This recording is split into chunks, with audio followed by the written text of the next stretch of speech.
Discord rolls out end-to-end encryption on voice and video calls. Discord has announced that all voice and video calls through the communication platform are now protected by default, which is important, with end-to-end encryption. The implementation was completed in March. Extensive at-scale testing has given Discord the confidence to formally announce the end-to-end encrypted deployment now and to start removing client code that supports unencrypted fallback. This protocol called Dave was first introduced in September of 2024, and it was developed with assistance in auditing from Trail of Bits, which is a pretty reputable security auditing firm. I know that Discord is mainly a chat app, but I know that video calls and voice calls are very extensively used by Discord users as well. So this is not like a super insignificant change. There's some platforms that rarely, if ever, get video calls used on them. This is not one of them. It's very common. So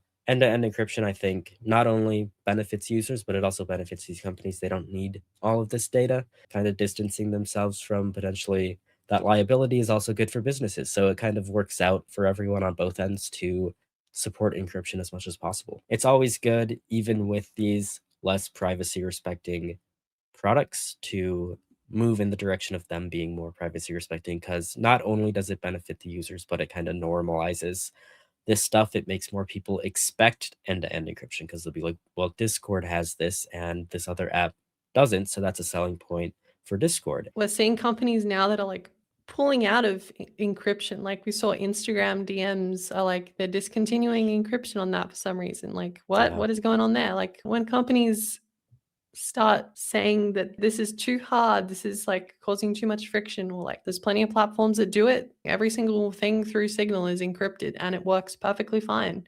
It is very easy to see why people have switched to Discord. The interface and the experience is, for some reason, remains very unique. I don't know why more people are not just doing what Discord is. There's been really no development in other spaces since, which is unfortunate. I've always thought that Matrix and Element clearly need to just copy Discord setup, like having roles and having colored usernames and having all of your communities in one sidebar and having easily sorted rooms and having all of this stuff.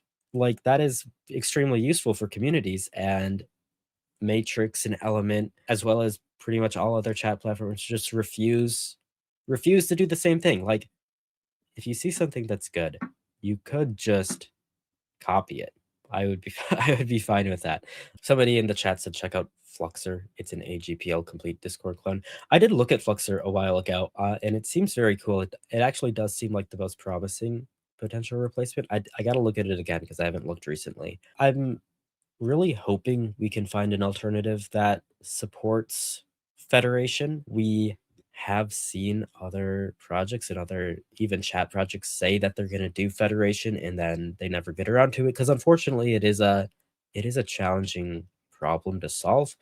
But I don't think you have to do Federation in the way that Matrix does it. I think a system more like Mastodon, where there are like centralized servers, but you can access all of them in the same UI, would be very beneficial for people. So like, for example, we could host a Privacy Guides Fluxer server, but then if you go to the main Fluxer app, you could still access it and also other Fluxer servers that you see. So that is something I hope happens. If it doesn't happen with Fluxer, I hope some other app does it. I'm just really hoping someone does it. It's probably one of the top things that I would hope to see, because right now I've kind of got all of these chats going in Signal, which is okay, but it's clearly not the same level of organization as something like Discord. But it's not it's not at all even close to replacing Discord for a lot of people, unfortunately. So there's got to be another app.